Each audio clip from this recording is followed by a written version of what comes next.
Hi folks, I hope that you guys are doing pretty well. So today is the 25th of April 2024, and this video is going to be my 56 World First Biblical Deciphering. And in today's video, I'm going to decipher for you in the book of Joel, specifically chapter 2. Okay, now chapter 2 is actually quite a very interesting chapter, if you like. And a lot of Bible scholars then have various degrees of opinions regarding chapter 2, if you like, and so it's a hotly contested chapter. And so I wanted to decipher this, to bring peace, if you like, to the Bible scholar community as to what all this means. And I want to rightly divide, importantly, where you need to put all these prophecies, in other words, in which dispensations, okay, because this is very important. Now then, I do have a program here, okay. I just finished reading all my notes. Sometimes I read the Bible and I already have deciphered it in my head, but then when I do my biblical decipherings, I do my notes later or maybe after I had read it. But anyway, just to simplify this, if you like, then verses 1 to 27 are all millennial kingdom prophecies, okay? We'll go through them in a moment. Verse 28 and 29 in particular, these two, these are actually church plus tribulation prophecies only, and they're actually married to Acts chapter 1, verses 17 and 18, and I'll show you those in a moment when we go through the prophecies, if you like. And then verses 30 to 32, these are actually tribulation prophecies. So this, in essence, if you like, is actually rightly dividing Joel chapter 2 into the correct dispensation, okay? In other words, the prophecies. And then here in the program, I've written some notes. We'll go through all the verses, but I've written some important notes on some of the key verses. Okay, so I'll go verse 4 here, verse 7, verse 9. Verses 15 to 17 are actually quite interesting. These are actually orders. These are things that, the future leaders, if you like, in Israel during the tribulation period will have to follow.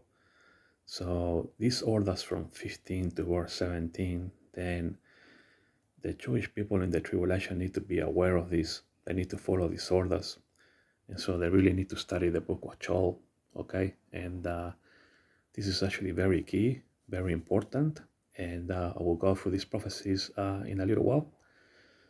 And then verses 25 and 26 and 27 is how Jesus is going to restore Israel, if you like. There's going to be plenty of food, and then, of course, Jesus is going to be the King of Israel. Yeah, that's about it, folks. So that's the program. I'm just gonna go through it slowly here, in case you wanna sort of like pause the video as you watch it later on, and you wanna sort of look at my notes. Yeah, on verse 9 is actually quite interesting. The city is actually referring to Jerusalem, okay? The wall is actually referring to the old city in Jerusalem where you got the third temple, okay? This is extremely important for Israel to know during the tribulation period, because these are actually orders that they need to follow, okay? And then that's about it, folks. The restoration of Israel when Jesus is actually the King of Israel, verses 25 to 27. So that's it, folks. Let's just take it nice and easy and learn from this chapter, okay? Let's not rush it. Let's just take our time, and because I think this is actually a very important chapter. Okay, so let us begin then with verse 1. Blow you the trumpet in Zion, and sound an alarm in my holy mountain. Let all the inhabitants of the land tremble, for the day of the Lord cometh, for it is nigh at hand. So this is, of course, the coming of Jesus at the end of the tribulation period. Verse 2, a day of darkness and of gloominess, a day of clouds and of thick darkness, as the morning spread upon the mountains, a great people and a strong. There hath not been ever the like, neither shall be any more after it, even to the years of many generations. So this event here is actually, tied to Revelation 19, if you like, verse 19, how we're going to be coming with Jesus, okay? The gathering, if you like, an event that has never happened before, okay? Like it says here, there has not been ever the like, okay? So this is a one-off event. And I'm reading here from the King James Bible. I only use the King James Bible for all my biblical decipherings, okay? Then verse 3, a fire devoureth before them, and behind them a flame burneth. The land is as the garden of Eden before them, and behind them a desolate wilderness, yea, and nothing shall escape them. The appearance of them, and I highlighted this, is as the appearance of horses, and as the horsemen, so shall they run. So this, of course, is related to Revelation 19:19, when we come with Jesus on a white horses. So I got a patch marker here, folks. We just head over to the book of Revelation so I can show you that. So if you go to the book of Revelation, chapter 19, head down to verse 19 here, okay? And I saw the beast and the kings of the earth and the armies gathered together to make war against him. Let me just get this. Yeah, okay, so we got refocus. Against him, that's Jesus that sat on the horse, and against his army, so that's us. So you see how we got a marriage here. So let us go back to Joel again. I got a patch marker here, folks. Bear with me. So do apologize. Here we go. Back in Joel here. Okay.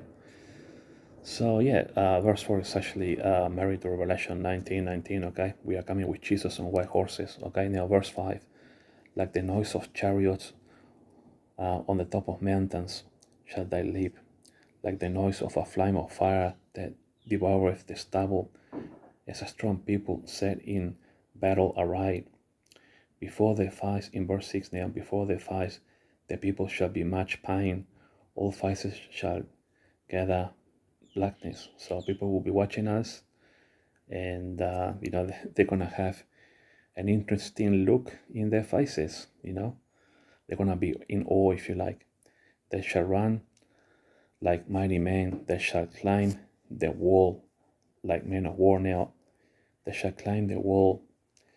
This is actually referring to the old city, if you like. So all my notes here, I got here, they shall climb the wall like men of war. It refers to the old city. See also verse 9 for context. The city, of course, Jerusalem, the wall, the old city where we got the third temple there. Okay. So so verse 7 is the wall here. It's to do with the old city. Okay, and they shall march everyone on his wise, and they shall not break their ranks. Neither shall one thrust another, they shall walk everyone in his path. And when they fall upon the sword, they shall not be wounded. So, if we get fired at by the enemy, we are not going to be wounded because, of course, we got glorified bodies. Now, in verse 9, then, it says here, they shall run to and fro the city. So the city here is, of course, Jerusalem, okay, because we are going to be climbing the wall, if you like, okay, they shall climb the wall, okay, so the city here is the old city of Jerusalem, okay, so they shall run upon the wall, they shall climb up upon the houses, they shall enter in at the windows like a thief.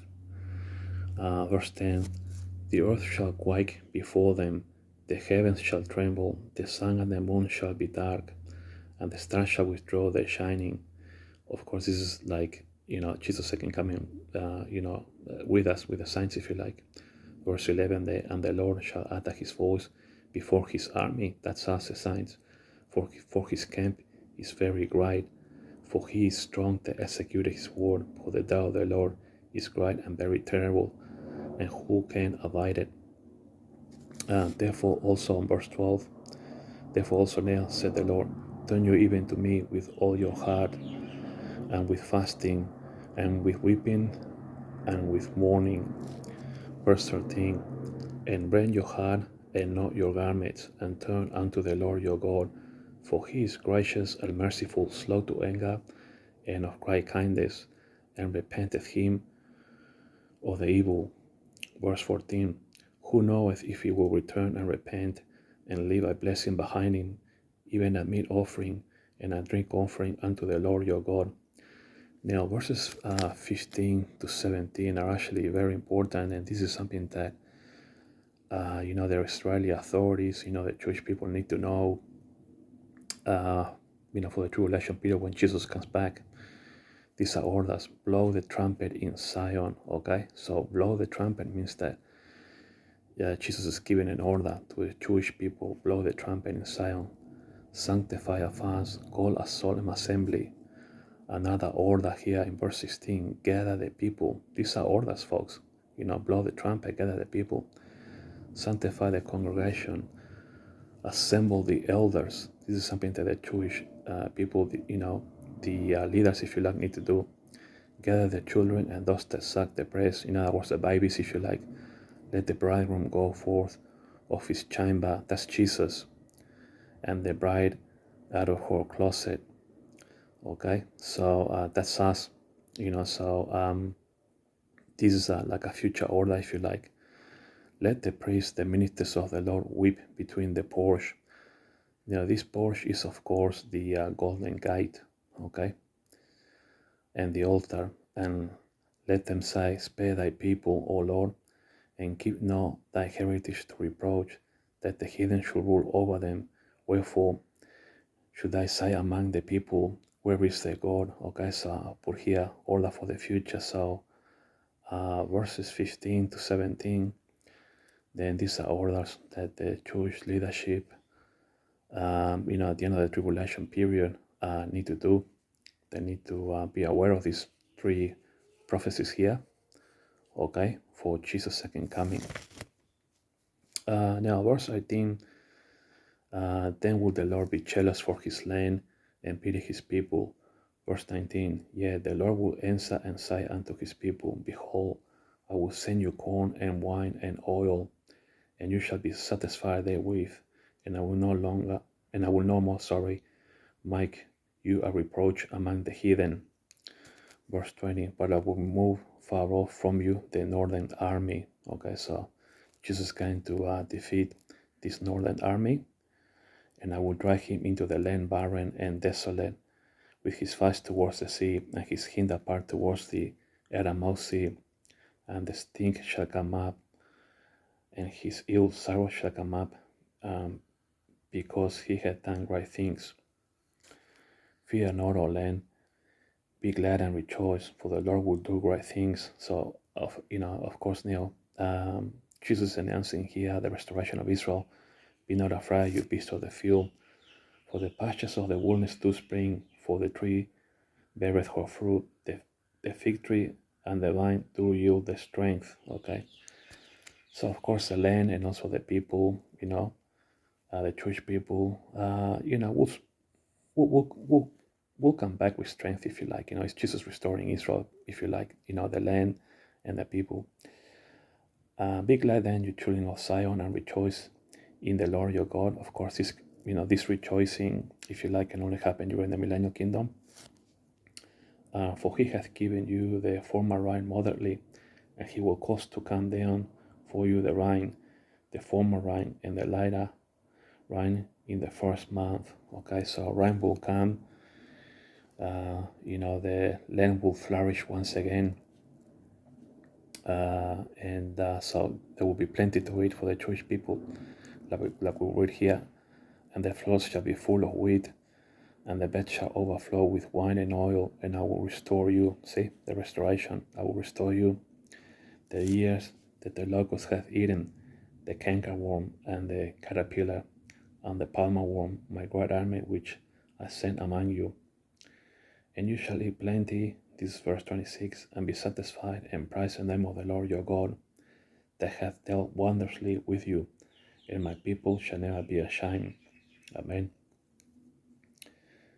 And you shall know that I am in the midst of Israel. Okay, this is when Jesus will be ruling as king. Okay, and that I am the Lord your God, and none else, and my people shall never be ashamed. Okay, so this ends, if you like, the millennial kingdom prophecies. Okay,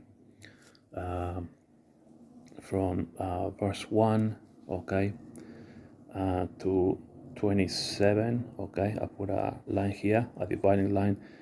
These are all millennial kingdoms, like I got here on the program from 1 to 27. These are millennial kingdom prophecies. Now, verses 28 and 29, these are actually church plus tribulation prophecies, and they are actually married to Acts 1, verse 17 and 18. Okay, so let's look at them. Verse 28, and it shall come to pass afterwards that I will pour out my spirit upon all flesh, and your sons and your daughters shall prophesy. Your old men shall dream dreams, young men shall see visions. Yeah, this is what's happening now. I'm a prophet right now, so I'm living here in the church age, but these are actually church age and tribulation period prophecies. And also upon their servants and upon my handmaidens in those days I will pour out my spirit. So if you look at the marriage, we got to Acts chapter 1 now, and we look at the marriage between these prophecies, verses 28 and 29. Okay, so we'll go to the book of Acts. I got a patch marker here, folks. Bear with me for 1 sec. Okay, so if you head over to the book of Acts, chapter 1. Okay, so we have got an agreement down. Here we go.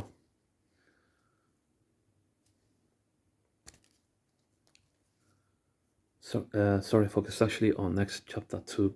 Sorry, I should have said Acts chapter 2.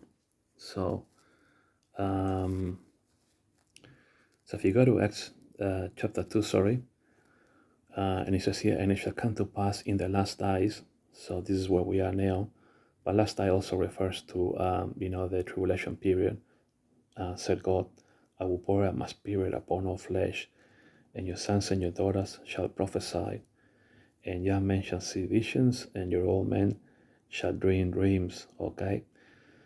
And on my servants and on my handmaidens I will pour out in those eyes of my spirit, and they shall prophesy. So I put my name down here as a servant of God, prophesying at the end here of the church age. But this of course also relates to the tribulation period, where people right now are having visions, if you like, and there are people out there also prophesying, like myself. So these are actually church and tribulation period prophecies. So let's go back now quickly to Joel, and we finish up, because then verses 30 to 32 are actually tribulation period prophecies, and they're actually pretty much straightforward. So just to finish up then, folks, we go over the page here at the end of chapter 2. Okay, so 30 to 32 are actually tribulation prophecies. Okay, and I will show wonders in the heavens and in the earth, light and fire and pillars of smoke. The sun shall be turned into darkness and the moon into blood before, this is a very key word, okay, before the great and terrible day of the Lord. So 30 to 32 tribulation period prophecies, and not millennial, because they're going to happen before the Lord comes. Okay, so these are tribulation prophecies in context. Okay, and then verse 32 there, and it shall come to pass that whosoever shall call on the name of the Lord shall be delivered. For in Mount Zion and in Jerusalem shall be deliverance, as the Lord has said, and in the remnant whom the Lord shall call. Okay, so these are actually tribulation period prophecies, and that's it, folks. Yeah, I guess it's a hotly contested chapter. This chapter two rather. Many Bible scholars argue about this chapter as to where some of these prophecies belong in which dispensation. So yeah, I guess I have deciphered this for you. Now, I guess for Israel, most importantly in this chapter 2, verses 15, 16, and 17, because these are actually orders for the future. Okay, so the Jewish leaders need to know that, at the end of the tribulation period, they need to blow the trumpet in Zion, gather the people, sanctify the congregation, let the priests, the ministers of the Lord weep, okay, between the porch, which is the golden gate, okay, and the altar, and let them say, spare thy people, O Lord, okay. So yeah, these verses 15 to 17 are actually orders for the leadership of Israel. We got the elders here, so they need to know this pretty well, that when Jesus comes back, at the end of the tribulation period, that they need to be aware of these things. This is what they need to do. So it's very important for them. All right, folks, thanks for watching, and I'm going to be doing another deciphering very shortly. Amen.